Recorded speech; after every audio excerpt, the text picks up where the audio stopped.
now. All right, so the whole thing is being recorded now. I have already sent an announcement regarding exam one. I finished grading it like yesterday, except for one person. Okay, so there's one person who still has to take the makeup exam today. Um, Okay, well, we'll deal with that later. So I still cannot send back, the scanned copy of your answers, but I do have that all scanned already, and I have the key already, prepared. So when everything is done, I will send you both your answer and also the key so that you can see the answer for yourselves. What I can share right now is the outcome of exam one. Okay, so this is the actual outcome of exam one in terms of grade distribution. So according to this diagram, four people got Fs, but it's not exactly four. It should be three, okay, because one person is like, maybe, maybe not, okay, because that person is going to take the exam today. The other ones are fairly, determined. So of the entire class of like 31, 32 students, we have seven A's, five B's, five C's, six D's, and then, like three F's. So I would not call this, a very bad distribution. I think it's a reasonable distribution for this class. Now, do I want to have everybody at least to the right-hand side of a C? Yes. Okay, that would be great. But this is only the first exam, so it's not going to be, it won't determine your grade entirely. Okay, so even for people who got A's, in this particular, exam, it doesn't mean that, you can just kind of let things go from here on. Okay, it's just the first exam. So in terms of the actual grade or actual score distribution, this is the score distribution after adjustment. So I took the fourth highest score of the entire class, and then I turned that into a 100%, and then rescale everybody up accordingly. And that's why you can see a few people, like one person get a 4, and then three additional people got more than a 4.0. These are in grade points, okay? So a 4 is an A, a 3 is a B, and so on. So basically, these people are still passing, and then this person is not passing the class or just barely not passing that particular exam, and then it just kind of goes down from there. Are there any questions about the chart that you are looking at right now?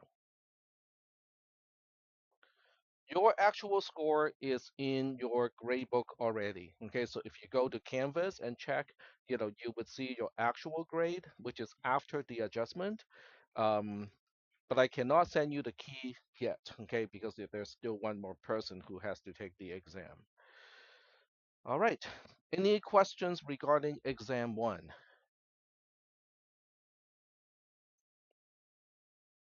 No questions? Okay. All right. So if there are no questions about exam one, I cannot talk about the solution yet to those questions. So all I can do right now is to continue with the current topic, arrays. That is correct. So we do have homework assignment. Okay, so the homework assignment is due on Wednesday. So I hope you guys remember to do it. A few people have turned it in already. Like four people have turned in the homework assignment that is due on the 12th, which is Wednesday. So please remember to work on this homework assignment. Um, all right. So we are gonna move on to Um, so I just released this, today, so this is new, okay? But are there any questions about introduction to arrays? So let me just open this first and see if there are any questions about this. And if so, we'll, kind of answer those questions first. So this entire module is already done. Are there any questions about the syntax of how we perform array indexing? In other words, are there any questions surrounding the meaning of the brackets? What do they actually mean and how do we use the brackets? Yes,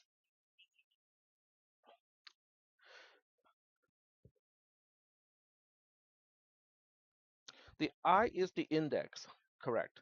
But A is the array. So A is the name of the array, and then the whatever is inside the square bracket, which is just the I in this case, is telling us which element in the array do we want to access. and all the elements in an array are numbered. So they start from 0 and they run up to quote unquote n minus 1, n being the number of items in the array. Okay, all right. So do we have any questions regarding the notations or the meaning of array indexing? What the square brackets are useful for and the actual usefulness of arrays. I don't see any questions. All right. And then we went through a few examples. Okay, so we have some initialization, code here. And all this code is going to do is to initialize the entire array A so that every element starts with a value of 0. It doesn't do anything else in this case. And then we also have another algorithm, that can search for a particular value in an array that is not sorted, or it doesn't have to be sorted. It can be sorted, but it doesn't matter whether it's sorted or not. So this is the code for um, an algorithm that can at least conclude whether a particular value v in this case is matching at least one of the elements in the array or not. Okay, so are there any questions about this particular algorithm? I believe I traced this one also. Did I trace this algorithm before? Not this one? Okay, let's do it today. Okay, we can go ahead and do it today. Okay, so before we trace the algorithm, let me just describe line by line what the algorithm is doing, because this way it gives you more context as to how it gets the job done. The first line initializes I to 0, and if you look at how I is utilized here, it is utilized here, and it is also utilized here. I is basically the running critical index of the array element that we want to focus on, because for each iteration of the while loop, we're only looking at one single element of the array to evaluate have we found the value k or v in this particular array. So the second line, which is the while line, has a condition. Can somebody tell me what this means in um, C++ syntax? What is that operator? Is and. Very good. Okay, so it is and in order for the result of an and to be true, what do we need? Both sides need to be true. That is correct. So in this case, in order for the conjunction, which is also a fancy word to say and, we need I to be less than n, and we also need this to be true. And I forgot one close paren over here. So if you have it printed, you can just put a close paren there. I am going to fix the code right here, just so that I don't forget to do it later. All right, so I'm going to put a close paren here, and then we release the document. It's going to take a minute for it to update, but that's okay. We can just kind of move on. All right, so what does it mean? What is the actual meaning of I is less than n? Well, as long as I is less than n, because we know I started from 0, okay? So as long as it is from 0 up to n minus 1, I is a valid index into array A, because array A is assumed to have n elements. Does that make sense? So let's say n is 4, okay? There are 4 elements in the array. Those 4 elements of array A would be A bracket 0, A bracket 1, A bracket 2, and A bracket 3. By the time we get to 4, it is not an element of A anymore. A bracket 4 would not be an element of A because A only has 4 elements in this case, in this example. Yep,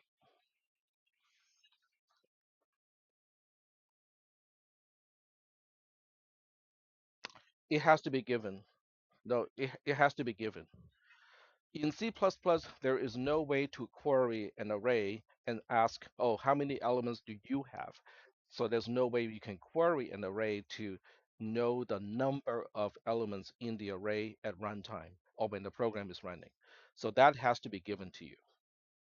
In other words, n has to be a given, that matches the actual number of elements in the array A in this case. Yes.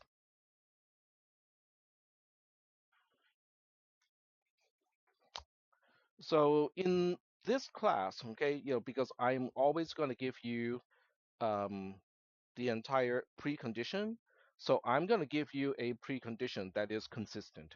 So the number of columns corresponding to the array or the number of elements corresponding to the array is always going to match the given n. Yeah. But in actual programming, okay, you have to be careful because if you accidentally try to access an element that is not within n, and you try to access out of bound, so to speak, then you'll be accessing memory that you're not supposed to touch. And sometimes, it can cause the program to crash. Other times, it will just lead to the program to go to do something wrong, but it's not going to crash. Okay, so that's one um, really big problem with C++ as a programming language for beginners because it relies on the programmer to keep track of the number of elements in an array. Okay, so the first part here is a guard condition. Okay, we call this a guard condition to basically say, okay, does it even make sense to evaluate whatever is to the right-hand side of the end? Because in this case, if I is not less than n, which means I is greater than or equal to n, if that is the case, it does not even make sense to evaluate the right-hand side, because in that case, if I is greater than or equal to n, I would not be accessing something that is within the array. I would be accessing something that is outside of the array. So that would be not only is it dangerous, it's also something that's just really bad to do in general. Okay. So, but there are other meanings too. If I is less than n, it means that I is a valid index. And as long as a bracket I does not equal to v at this time, it means we have not found the value v inside the array up to this point. Okay, so together, okay, when you look at both of these conditions, joined by a conjunction, it means, oh, I haven't found the value that I'm searching for up to this point of the array. But there may be more elements in the array that I can try to match. That's what this entire condition is trying to say. All right. I don't see anyone taking notes. Okay. So I hope you guys are at least remembering the time when I talk about this, because what I just said is actually important. All right. So if that is the case, what am I supposed to do? Okay. If what is the case? If up to this point I have not found the value that I'm searching for, and there may be some additional elements in the array. What am I supposed to do? The only thing I can do is to move I up by 1. In other words, we just move index I so that it becomes 1 greater than what it was, and then we'll check again. That's why the only thing to do, the only statement in this loop here is I gets I plus 1, because all we want to do is to move I up by 1 and then go like, okay, this element we haven't seen before, okay? Let's check this one out too, if there's such an element. All right, does that make sense so far? Okay, all right. So when the loop concludes, okay, it's going to go out to the conditional statement. So the if is a statement that is not a part of the while loop. It is actually, after the while loop. So by the time we get to the if statement, if I equals to n, that means we can make a conclusion that no element in A has a value of v. I do not put a statement here because I don't know exactly what to do if I have found value v within, if I have not found the value v within the array. So I just put an empty statement here. A semicolon is also known as an empty statement because it is just not doing a single thing. Otherwise, I can make a conclusion that a bracket I at this time is the first element in array A that has a value of v, the one that we are looking for. Are we doing okay so far in terms of understanding the code? Okay. It's not just the syntax, okay? It is also the semantics. What does it What does it mean if we want, if we're initializing I to 0? Because we're starting from the beginning of the array. What does it mean that we need I to be less than n in order to evaluate the second part of the condition? Because if I is greater than or equal to n, I is no longer a valid index into the array A. Why do we stay in the loop when a bracket I does not equal to v? Because we haven't found it yet. Okay, so that's why we have to move up to the next element to find out whether the next element may have the value of v. All right, so are we ready for a trace? Okay, all right, let's do that. So to do the trace, I am going to go to the share folder and create a new Google Sheet. So that would be based on today's date. Okay, and you guys can move to the document right now, 2025. Today is the 10th of March. There we go. And then the first thing I would do is to copy the code itself. Okay, so let's copy the code. There are a few ways to do this. I can just kind of copy this whole thing and then paste it into the spreadsheet. And that doesn't work very well. Not exactly what I was expecting. Or I can just retype the code entirely. Um, Let me see what I should do here. Okay, I'll do it like this. Give me a second to start up just a plain text editor, and then I'll put the code into the text editor. But then I have to add the line number manually. Okay, so we'll put some line numbers into here. This is line 1. This is line 2,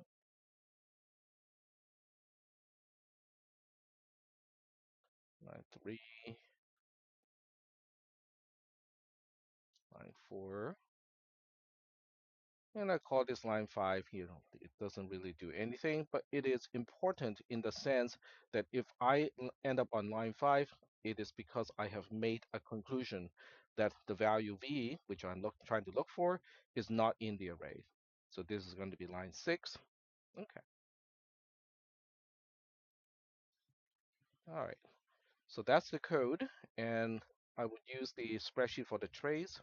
So I'm going to move the code over here just enough to show me enough columns so I can trace it on the other side. All right, so this is going to be the trace. So I'm going to give you two traces. In one trace, the array does not contain the value of v, so it's going to quote unquote fail. In the next one, it does contain the value of v, so it would quote unquote succeed. So we'll work with the first one. All right, so we have the usual. We have the line number, we have variable I, we have the array, and I'm going to call n, 3 in this case. In other words, we're just dealing with a very small array with only 3 items. I can start with an unknown value. A bracket 0, A bracket 1, and A bracket 2 are the 3 elements in A, and we'll just kind of give them some random value, something like 8, 1, and 6. And we also need to specify what value we are searching for. So let me first kind of compactify these columns a little bit, give myself a little bit more room. So I need V to represent what value I'm searching for. What do you guys want to search for? Okay, something that is not in the array yet. Give me a number, any number. 8. Okay, we'll look for 8. Okay, very good. And then we have comments as usual, because every time we evaluate a condition, we have to leave behind a trace and go like, okay, is that true or false? So that's what the comments column is for. All right, so now we can actually trace the line. Line 1 is going to put a 0 into I. Line 2 is going to evaluate the condition. So now we have to ask, is I less than n? Okay, is that true or not? Okay, it is true because I is 0. So 0 is less than 3 is true. Okay, but knowing just one side of the conjunction is true is not enough to conclude whether the entire conjunction is true. So I have to evaluate the other side now. So now I have to look at A bracket I. I have to compare A bracket I to V and see if they are different. Okay, so can someone tell me whether what is a bracket I, by the way? What is the value of that expression? A bracket I is a bracket 0 because I equals to 0. And what is a bracket 0? It is 8. Okay, you just gave me a value that is actually in the array. That's okay. Okay, we'll just So what is the overall evaluation of the expression that we are looking at? I is less than n is true because I is a 0, n is 3. A bracket I is a bracket 0. A bracket 0 has a value of 8. V also has a value of 8. 8 does not equal to 8 is no, false. Okay, so what is true and false? How do we find that out? Have we talked about the value of true and false?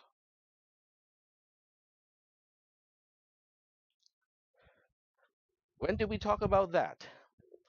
And when we talked about condition, and how do we find that table? Okay, I just gave you the answer. There's a truth table, okay? You look up a truth table to find out whether it is true or not. Yes, question? Okay. Are you listening to me? Because I see you have your headphones on. Okay, because it does not seem that way. Okay. All right. So true and false is false. So that means this entire thing is false. And what do we do when the condition of a while loop is false? What do? We move on to whatever is after the while loop. So in this case, what line do we get to? Because the condition of line 2 is false. Which line do we go to now? We go to, no, no, no. What is the line that is right after the end of the while loop? The if, okay? The line that has the if, which is line, it is line 4. Okay, that is correct. Okay. So we got to line 4. And line 4, because it is a conditional statement, it also has a condition to evaluate. Yes, go ahead.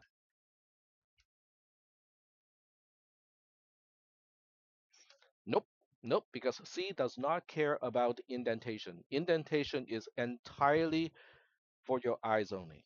Okay, it is the compiler does not care. I could have typed this program on a single line, it would not have changed the meaning whatsoever. Yes, yes. Yep. If I want to make the next exam, really, really hard, I can give you a program that not only does not have the correct indentation, I can make it so that it has the wrong indentation, so that visually it would give you a different understanding of how things are nested.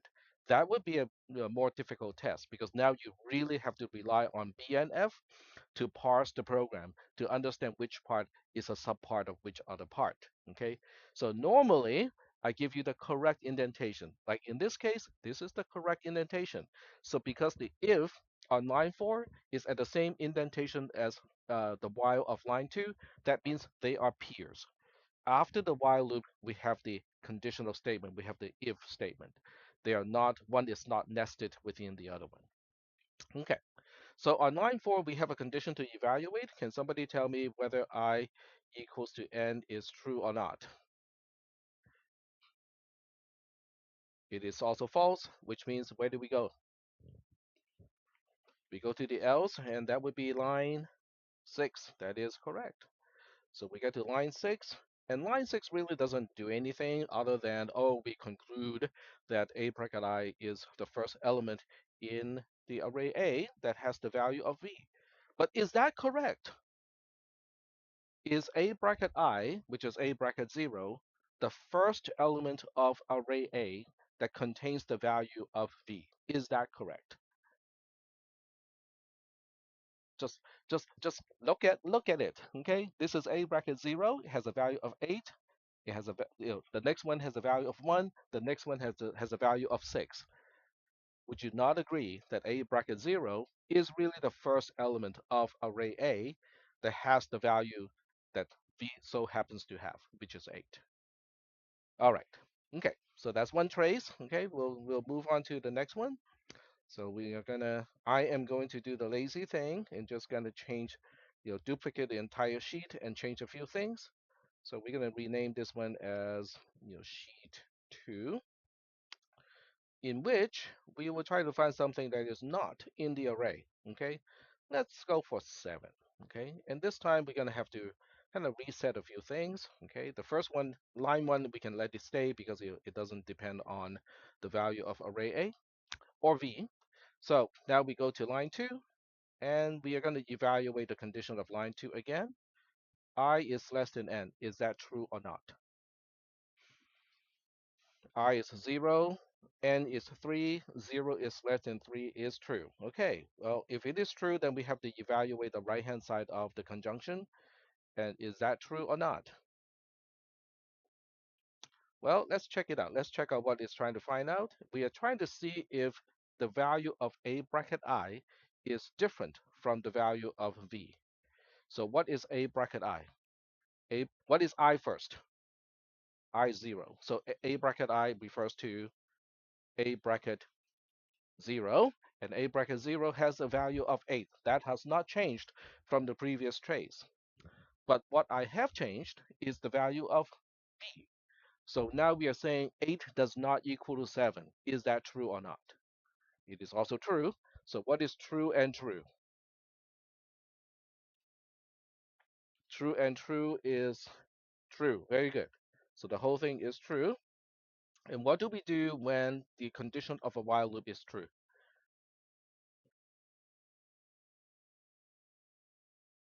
We execute whatever is under the while statement, okay? Whatever is the body of the loop, okay? So which is on which line again?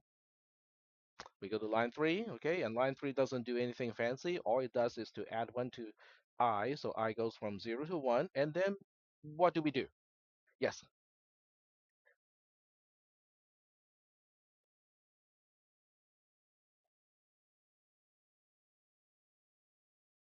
Nope. Nope. The values are in the precondition. They are assumed. They're given to you as a part of the question. So they're assumptions. Mhm. But I did not just give them values, in the sense that I did not give them values on line two. I gave them assumptions on in the pre-line. Okay. So where do we go after line three?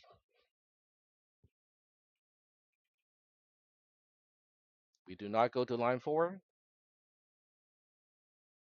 We go back to line two. Okay. So how do we know that? Okay. In other words, if I if somebody gave me the wrong answer and I go like, no, no, we're not going to line four, we're going back to line two. The question now is, when did we talk about this, and what was the representation that I used to talk about the behavior of a while loop?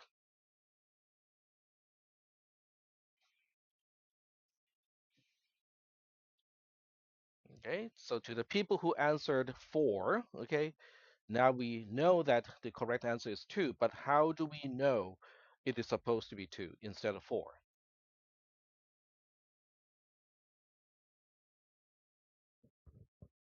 Right,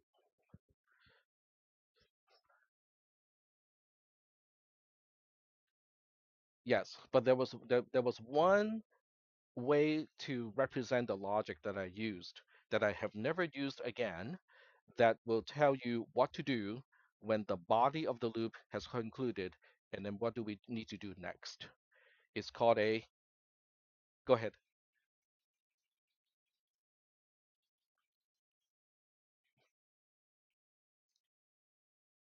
correct. But that's kind of abstract, so I'm glad, some people are understanding that. But if that is not easy to understand, then we have a representation that we have already talked about, so we go into the loops, the module, and that thing is called a flowchart. Okay, so the flow chart tells you, how the flow of the logic goes. If the condition of the while loop is true, we perform whatever operation is the body of the loop. But then after the body of the loop is done, we go back to reevaluate the condition. Okay, So this part is important, okay, to the people who answered line 4 in the previous question. This is where we need to go back and review because the picture, the flow charts, is telling you the flow of the logic. Now, if people are asking me, why do you not talk about flow charts anymore? Because flowcharts are very cumbersome as a representation of the logic. I'm relying on you guys to study the flowchart, make the association between the flowchart and the syntax, and also the BNF of the C++ programming language, so that by the time you read the code, you would automatically associate what the code is supposed to do, without having to draw the flowchart every single time. Okay, so that part is something that I need to rely on your help because I cannot plant that knowledge in your head. Only you can do that. Okay. All right, so we go back to line 2, and line 2 is going to re-evaluate this condition. This time I is 1 less than 3. 1 is less than 3, so I is less than n is true again. What about a bracket I? What is I anyway at this point? I I has a value of no, 1, 1. Okay? You look up and find out what was the last time we update the value of a variable. It has a value of 1 at this point. Okay? So if I is 1, what is a bracket I? A bracket I would be a bracket 1, which has a value of 1. And v has not changed. V is always 7. 1 does not equal to 7 is true. And then what is true and true? True again. Okay, very good. Okay, so I have just said many things in words, but you might need to take notes regarding the process or the steps that I did in order to evaluate a condition and to know that it has a value of true. Okay, we are talking about a conjunction as an expression. So we go to line 3 again. This time we increment it to 2. We go back to line 2, and can somebody tell me what is the condition? I is 2, n is 3, I is less than n is true. What about the second one? I is 2. What is a bracket I? It's a bracket 2, which has a value of no. A bracket I is a bracket 2. What is the value of a bracket 2? It has a value of 6. 6 does not equal to 7 is true. So now we have true and true again. So this is again true. So that means we go to line 3 again. We add 1 to I again. I becomes 3. We still go back to line 2. Okay? Because some people can read ahead of time and go like, oh, okay, we're going to exit the loop. You still have to go back to line 2 because line 2 is the only reason you're exiting from the loop. So what this time, what is I? I is 3, n is still 3, I is less than n is false. Okay? So I'm going to do this thing here, okay? Some people will ask, but Tag, what about the right-hand side? Aren't you supposed to be looking at a bracket I does not equal to v? The answer is actually no, okay? This is what we call short-circuited evaluation of Boolean expressions, okay? I'll say that phrase one more time. It is called a short-circuited evaluation of Boolean expressions, okay? In fact, I'm going to write it here. Short circuited evaluation of Boolean expression. Okay, what does that mean?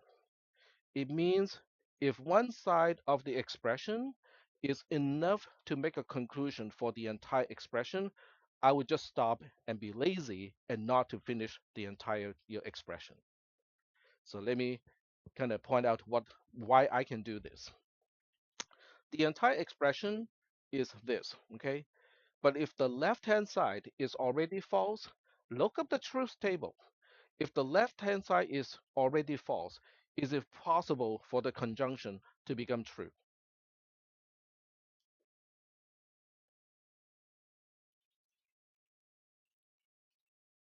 Okay, where's the truth table? How do we make use of the truth table for this purpose? Let's check that out first.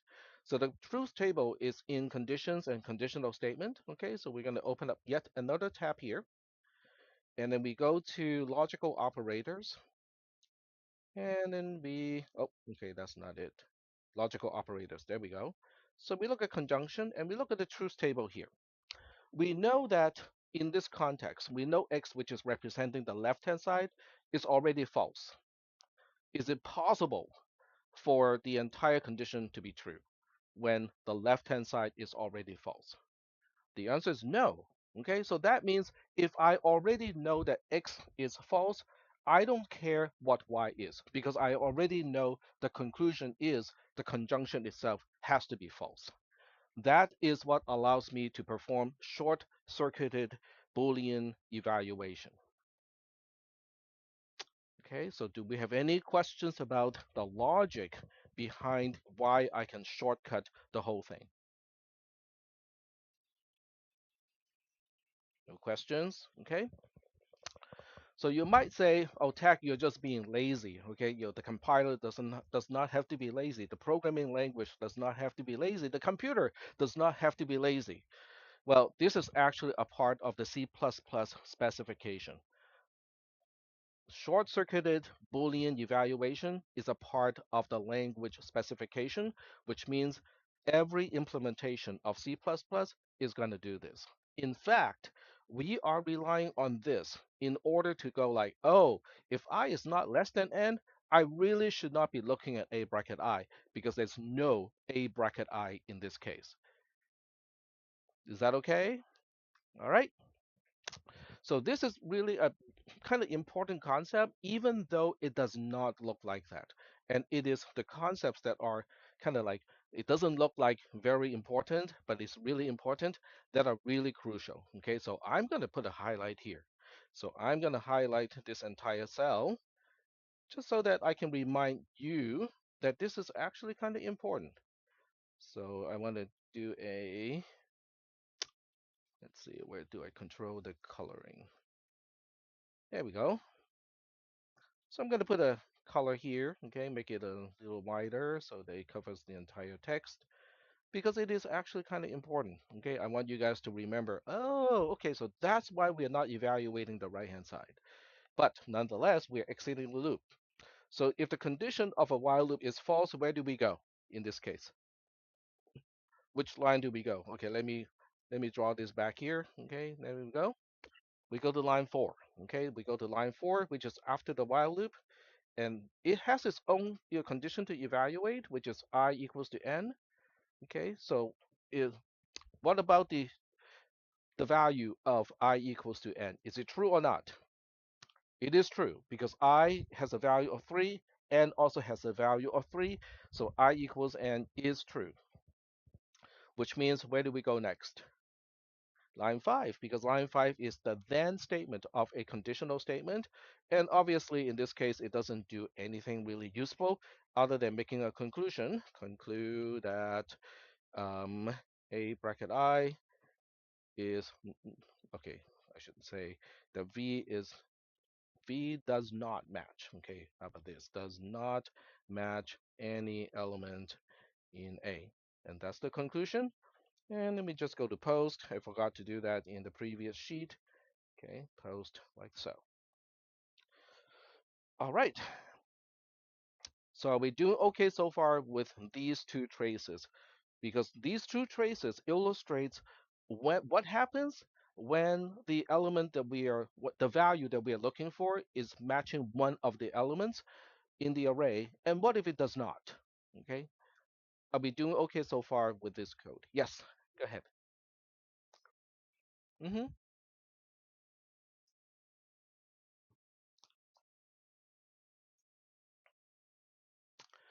Um, so let me guess what you mean by inbound and out of bound. So when you refer to inbound, you're meaning that within the range of the values of the array. So we don't really care. We only want to know whether it matches at least one of the elements of the array. That's all we care. So it doesn't have to be within the range of the values of array A. I could have used -7 and it would come to the same conclusion. The trace would have looked exactly the same.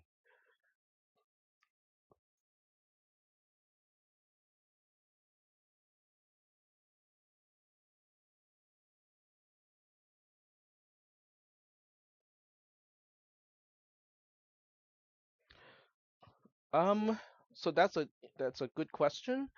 Um, we have not talked about functions or subroutines yet, because that is the time when the value of what we are looking for in the array is determined by some other code. Right now, because we are only focusing on the logic of how uh, to determine whether an element of an array has a specific value. So to illustrate this code, I have to give you the value that I'm searching for, because otherwise I cannot perform the comparison to V. Because without knowing what V is, I cannot perform these operations. So I have to give you some value to begin with. Mhm. Yeah, the way this class is taught is, I am going to make sure that you guys know what the code is supposed to do by hand. In other words, the last thing I want anyone to do, not only just in this class, but in all your other classes, is, oh, I really don't know what my code is going to do. I have to run it to find out what it's going to do. That is not really the best thing to do, because you can it may not do what you think it should do. Okay, I tell you that most of the time even my programs do not do what they're supposed to do, but I have an idea of what they're supposed to do. So that is the most important part, is you still need to know what they're supposed to do, which means you, in your head, you should have an idea of how the logic flow should go when the code executes. Now, sometimes you put in a bug, you forget to do certain things, or you specify the wrong condition, and as a result, it doesn't do what you think it should do. But you can at least find out, oh, okay, it's not supposed to go here. It's supposed to be end up over there. So now you know that there's a bug, or the program does not behave as you expected. Without your own expectation of what the program is supposed to do, you cannot even tell that the program is not doing what it is supposed to do. Does that make sense? Okay, all right. So shall we move on? Okay, all right. So this is interesting. So I need to somehow stash this, somewhere within the code. So I'm gonna do the lazy thing, which is just to take a screenshot of this and paste the, um, oh, where's my, oh, right, because this is always on top, so I can't see this part here. All right, so we copy that, and then I will just kind of paste it into sheet one, so this way you guys can always reference back to the algorithm. Yeah, if anyone in this class is visually impaired, you need to let me know so that I don't do something like this, because otherwise all you see is a bitmap and you cannot really read the code in it. But seeing that, okay, not being aware of anyone in this class is visually impaired, I would use this approach just because it is saving me some time. Okay, all right, cool. And I have, I have a plugin that kind of makes the tab go to sleep so it doesn't chew up memory as badly as before. So are we okay with this code at this point? All right. So with that said, we are gonna take a short break, and I'm gonna take row first. Okay, so we'll go to the row taking activity for today, which is, okay, let me close this window first, or at least minimize. Okay. So this is the activity for today's row taking, and the access code is binary because we're about to talk about binary search. So go to your activity, and I'm going to write the access code, which is a binary, on the whiteboard.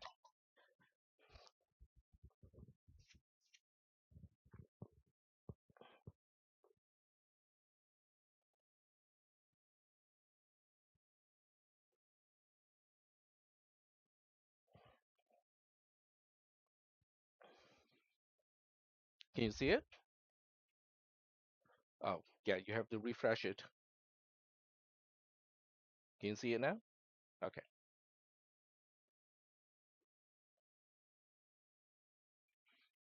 All right. So we're transitioning from a linear search algorithm to binary search, in the next module. So I'm going to close the module that we don't really need at this point.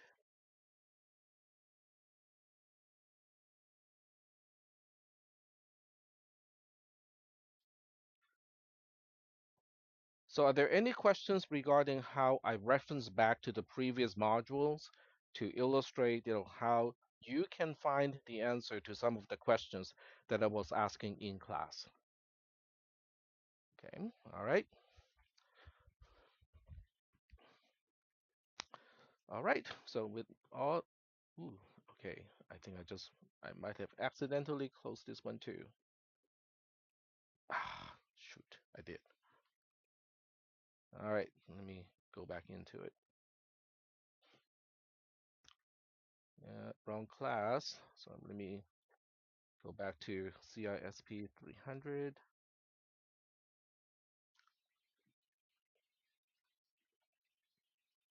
There we go. All right. So we are now moving on to the next module, which I just kind of released today. It is called searching in a sorted array. Okay, so this is the new module that we are going to work on. All right. So it starts off with a discussion of, oh, what is a sorted array? So a sorted array means the elements are either in a non-decreasing order or or on a non-increasing order. Okay. So instead of saying it is increasing order, I would use the term non-decreasing because non-decreasing allows multiple elements to have the same value as opposed to increasing order, which does not allow multiple elements to have the same value.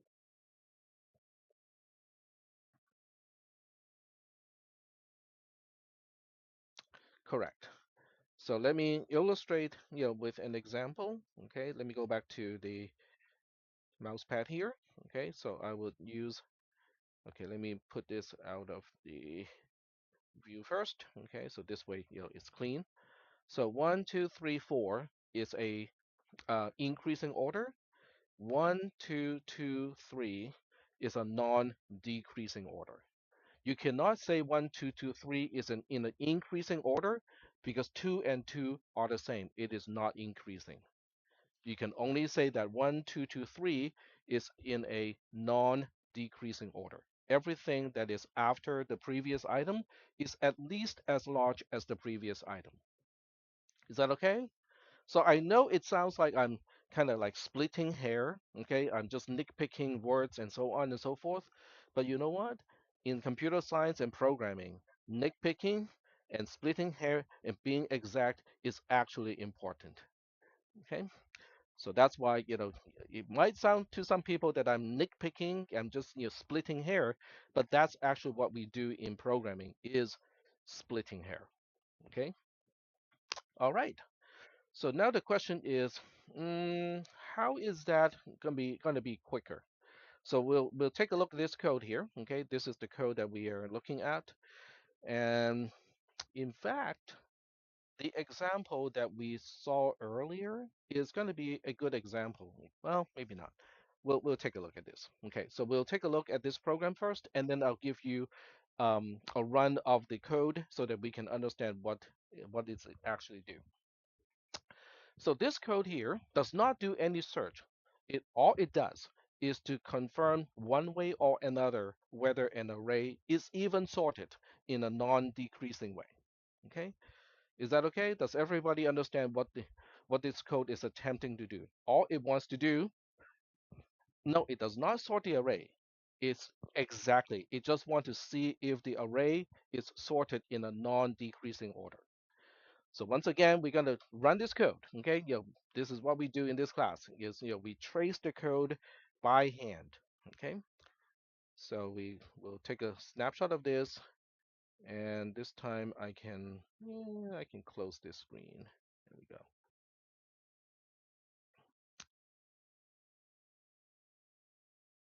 All right, so this way I can take a look at the code while I trace it, okay? So we'll just kind of stash it all the way up here and go back here.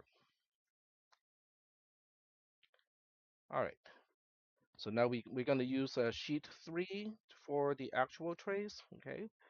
And we will have, the usual columns, for tracing. We got line number, we have variable I, we have sorted, okay, as also a variable. We also have an array A, which has n items in it. So we're going to have A bracket 0, A bracket 1, and A bracket 2, where n equals to 3, okay? And then we have comments again, okay? So fairly typical setup, except for the weird variable called sorted. Okay, okay, that's a little bit too narrow, but I guess we'll be fine for now. Okay, all right. All right, so we have to give it an array. Do you guys want to start with an array that is not sorted and find out how the algorithm will find that out? Or do you want to start with an array that is sorted so that we can see how the algorithm can confirm that the array is actually sorted? Which way do you want to go? Not sorted first? Okay, very good. So we can start with that. So we can say 5, 4, and 6. Okay, that is not sorted. And this is the precondition. Everything else are unknown to begin with. All right. So in this case, we intentionally give the algorithm an array that is not sorted. And we want to see how the algorithm can figure out that, oh, this array is not sorted. So now we go to line 1, and line 1, all it does is to give I a value of 0. Line 2 is going to give sorted and a value of true. Okay, oops, true. There we go. And that is fine. Okay, a variable can be used to store an integer. Okay, like we have been using all along. But it can also store what we call a Boolean value. Anything that can either be true or false is called Boolean. Boolean. Okay, so this is a Boolean variable. It only stores the value of either true or false. Now we get to line 3. So when we get to line 3, the first question um, is sorted true or not? What do you think? Sorted equals true, so sorted is true. So now we ask the second question, what about I is less than n minus 1? Is I less than n minus 1? I has a value of 0, n has a value of 3, 3 minus 1 is 2. Is 0 less than 2? True. Okay, very good. Okay, so play. Okay, so this whole thing is true. Okay, the conjunction itself is true. Then what do? We go to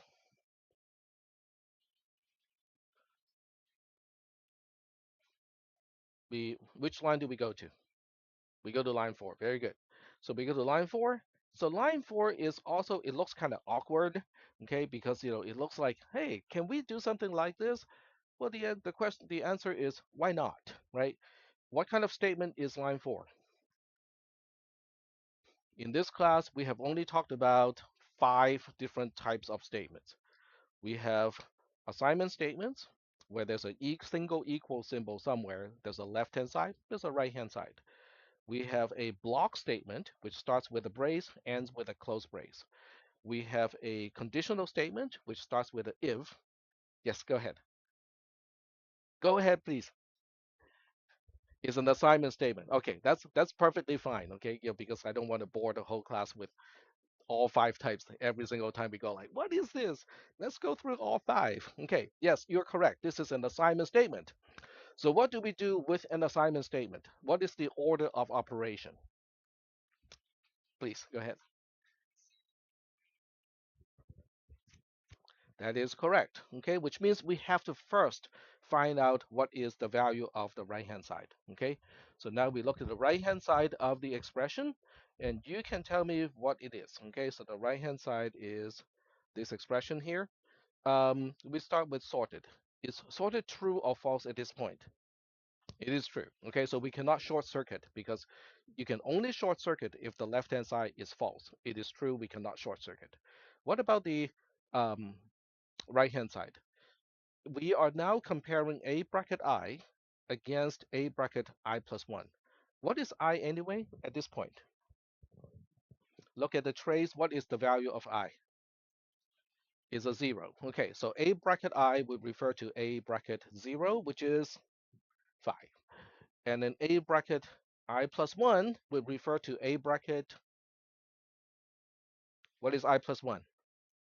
I plus 1 is 1, so a bracket I plus 1 is a bracket 1, which has a value of 4. 5 is less than or equal to 4 is false. Okay, so that means the right hand side where the mouse pointer is pointing to, this is false. This is true. What is true and false?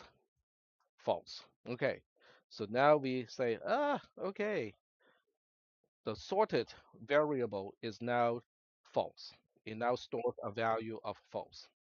Okay, but we're not done yet. Okay, we still have line 5. Okay, because your line 4 and line 5 are both inside the block statement, which is the body of the while loop. So we have to perform line 5. Line 5 says we're just going to add 1 to I. Okay, fine. I goes from 0 to 1. Now we go, where do we go?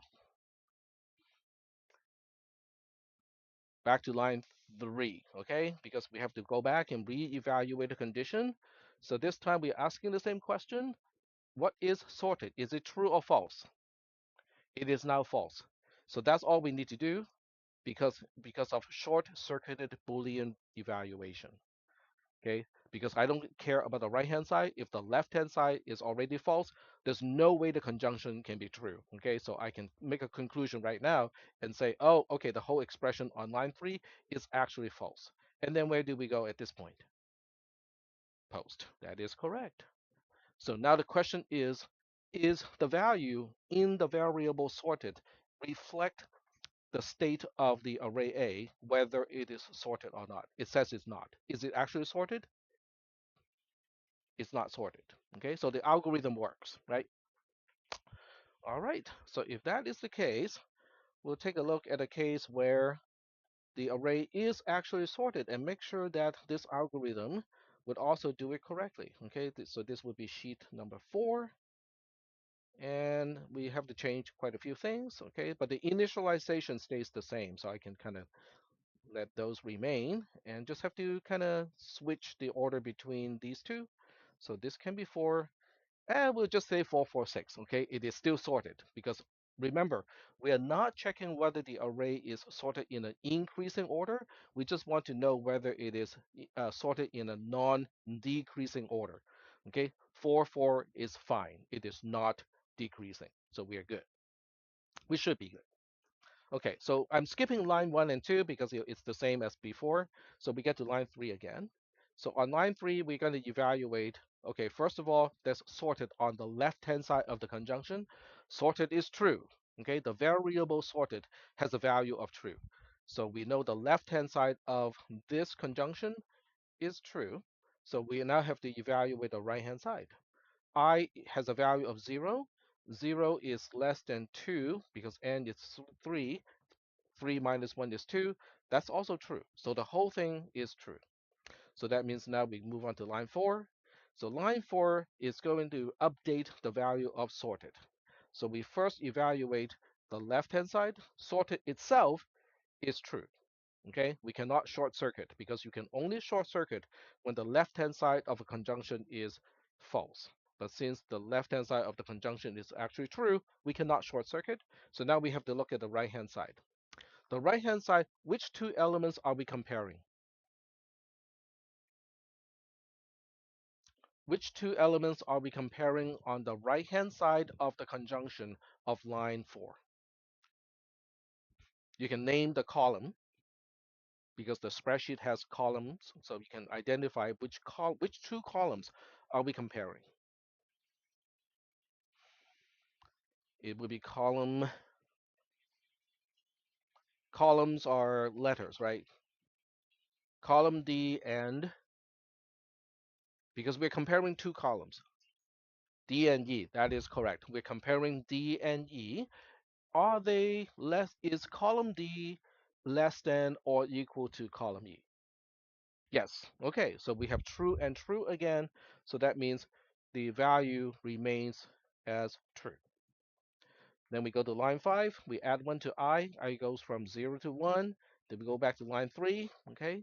Sorted is still true. We cannot short circuit. So now we have to look at the right-hand side of this conjunction. I is now 1. N minus 1 is 2. 1 is less than 2 is true. So now we have true and true, which is true. That is correct.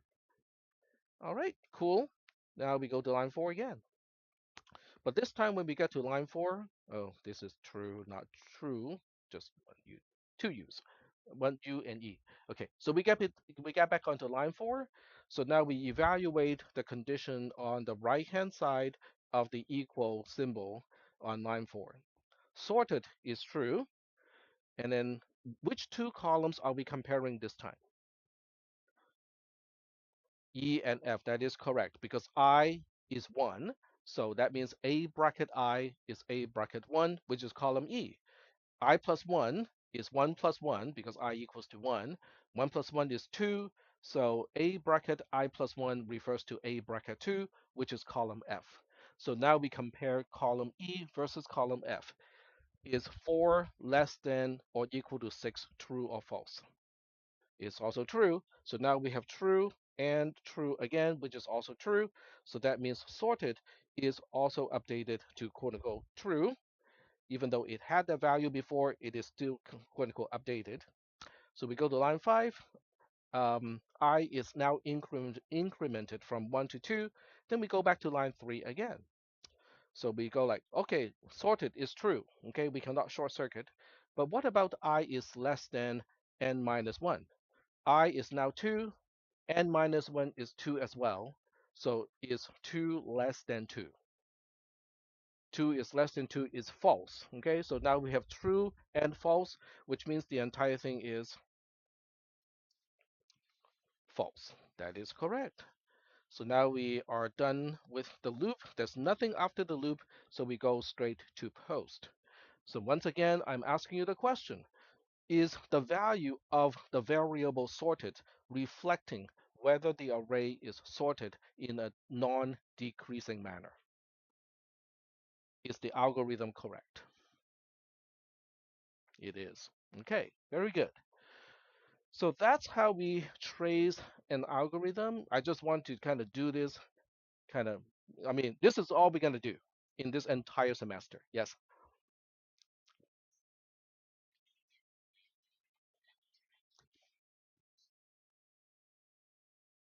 Mm-hmm.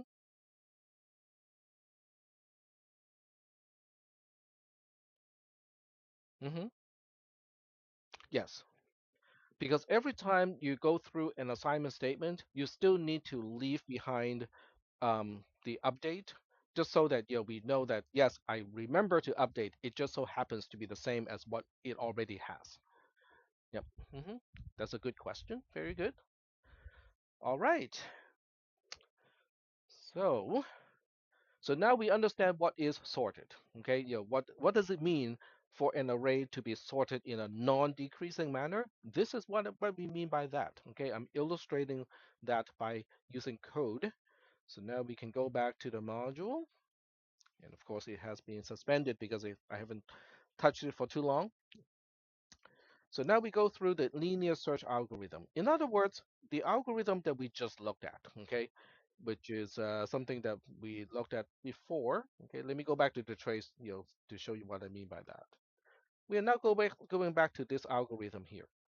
So if we know that the array is already sorted in a non-decreasing way, is there a way for me to exit the loop earlier as opposed to going through the whole thing? Okay, that's the question. So what I'll do is I'm going to give you an example, and I think I can do this with just an editor. Let me switch back to the editor first. Oh, I closed it already. That's okay. I can just kind of pop it back up again. Mouse pad. Okay. All right. So I'll give you a sorted array, okay, that is in a non-decreasing manner. So we have 2, 4, 7, 10, and then 15, 14, and then 15, okay? So these are representing the elements in an array. I'm not even bothering to kind of give them a bracket 0 and so on, but these are the values in an array. Are we good so far? Okay. And you are given ahead of time that the array is already sorted. So let's just say that I'm looking for the value of 8. Okay, this is what I'm looking for. The value I'm searching for is 8. So the question is, when can I stop? Okay, 2 does not equal to 8, and there are additional elements. So I'm going to move on. 4 does not equal to 8. Okay, but I still have more elements to go on. So 7 does not equal to 8. I can still move on. Now I look at 10 does not equal to 8. The question is, can I stop now? The answer is yes, I can stop now, because if 10 does not equal to 8, all the other elements after 10, they're at least 10 because the array is given to you sorted. So that means there's no way I can find 8 anymore past this point. Does that make sense? Okay, so now we can make a very slight adjustment to the algorithm to make use of this fact. So the algorithm is adjusted just very slightly to make use of this fact by using a less than here as opposed to a not equal to. See how this is not equal to, and now it is changed to a less than. In other words, as long as B is larger than element A bracket I still have a chance of finding another element after this point of the array that matches the value of V. Okay, but if A bracket I equals to V, I can exit. Okay, now there are two reasons to exit in this case. Because if A bracket I is not less than V, I have two possible outcomes. Either it equals or it's greater than. If it equals to, I have just found it. If it is greater than, there's no chance I can see it anymore. I can find it anymore past this point. So either way, I can exit the loop because I have made a conclusion already. But making this modification to the algorithm also means I need to change how I can draw the conclusion. In other words, if I need to find out whether the value of V is actually in the array or not, I need to now change the logic a little bit, because in order to confirm that the value V is not in the array, just knowing that I equals to what I cannot just rely on whether I equals to n, because I can exit the loop before I equals to n in this case. So that means there's a second way for value v not to be in the array. So I need to compare value v to a bracket I, because if this is also true, if this is true, I can make a conclusion, or if this is true, I can also make a conclusion. So I have to adjust the condition to determine whether value v is in the array or not. Yes.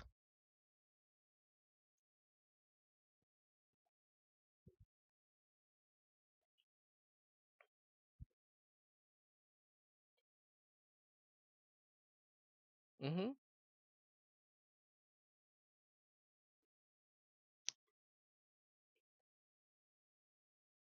Okay. So the best way to do this is to go through an example. Okay. So we will. Do you guys want to trace this? Okay. Let's do that. Okay. So we're gonna trace this code, and I'm trying to find a easier way for me so that I don't have to type the line numbers all the time. All right. So we'll go ahead and copy and paste the code and turn on the line numbers of the editor. Okay, so I'm gonna copy, paste, and then turn on line numbers here. Okay, so I don't have to enter the line numbers manually this way. And I think I can decrease the font size just a little bit so it doesn't take up so much space on the screen. There we go. All right.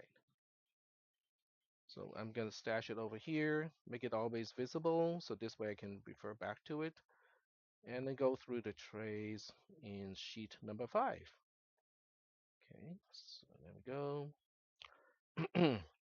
So we have line number, we have variable I, we have n, uh, well, I, v, and then the array. So let's just stick with 3 elements in the array because it is just slightly non-trivial, okay? And n is always 3 in this case. And the array is also non-decreasing order. So I can now say, okay, let's just say that we have 0. Um, yeah, 0, 1, and 2. That's good. Okay, and then the rest are, okay, this one has to be known. Let me see. Okay, we'll start with 6, okay, and then we'll look for another value where it can short circuit and get out really early. Okay, there we go. All right. So now we just compactify this, comments, and this is pre. All right. So line 1 is initializing I to 0.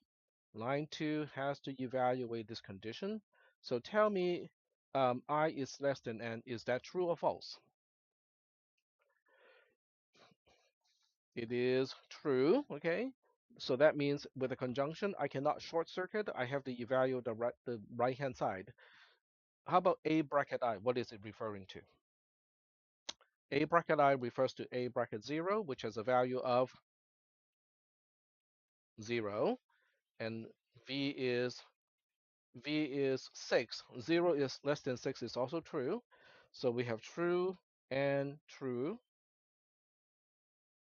So this whole thing is true. Is that okay? So we go into the loop, okay, the body of the loop only has one thing to do, which is adding 1 to I. I goes from 0 to 1, and then we go back to line 2. So we reevaluate the condition. I is now 1. 1 is less than 3 because n is 3 is still true. A bracket I refers to A bracket 1, which has a value of 1. 1 is less than 6 is still true. So true and true is true. So we go back to line 3 again. We add 1 to I again. I goes from 1 to 2. Then we go back to line 2 to reevaluate the condition to stay in the loop. So I is 2. 2 is less than 3 is true. A bracket I refers to A bracket 2, which has a value of 2. 2 is less than 6 is also true. So once again, we have true and true, which is still true. So now we go to line 3 again, and then we now increment I to 3. We go back to line 2. This time I is 3, n is also 3. 3 is less than 3 is false, and we're done. So by the time we get to line 4, I and n are the same. So in this case, I can also short circuit the whole thing because this is all I need. Because with an OR, okay, because bar is OR, with an OR, if the left-hand side is true, then the disjunction has to be true. Does that make sense? So if you're not convinced, okay, so let me ask you this question. So let's just say that I just said something that you're not 100% sure about, okay, which is, oh, if the left-hand side of an OR is true, the OR itself, the entire operation, the entire expression is going to be true. I make that claim, okay? And you go like, okay, I'm not 100% sure. What are you going to do?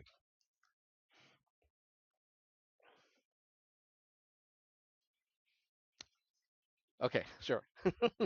So I just made a claim, okay? I made a claim that in a disjunction, which is what we know as an OR, if the left-hand side is true, then the whole thing is going to be true. The disjunction, the OR itself has to be true. Okay, that's my claim. Okay, because it seems like Tech is setting himself up to be lazy again. It's like, oh, I don't have to evaluate the right hand side. Okay, So if that is what I said, what are you going to do? Does it make sense to you? If it does not make sense to you, what do you do? What, okay, so what did I do with conjunction when I said, oh, you can use short-circuited evaluation when the left-hand side is false in a conjunction, then you can skip the right-hand side because the whole thing has to be false. So what do you do? What did I do for in that case? I went back to the definition of a conjunction. So in this case, you have to go back to the definition of a disjunction. Look at the truth table. If the left-hand side or X is true, you should see the disjunction itself is guaranteed to be true in the truth table. Okay, so that is what you need to do to convince yourself what I claimed is at least consistent with what we have been taught already up to this point. Is that okay? Now, is that step important? Well, for little things like this, it does not seem important. Okay, the that piece of information is not very important. The exercise itself and the thought exercise, the thought process is important. Okay, you basically go like, I'm not really sure about this. Can I verify, the truthfulness of text statement? That is always important. Okay, so I'm not going to do that. I will leave it up to you guys to double check that the logic is correct.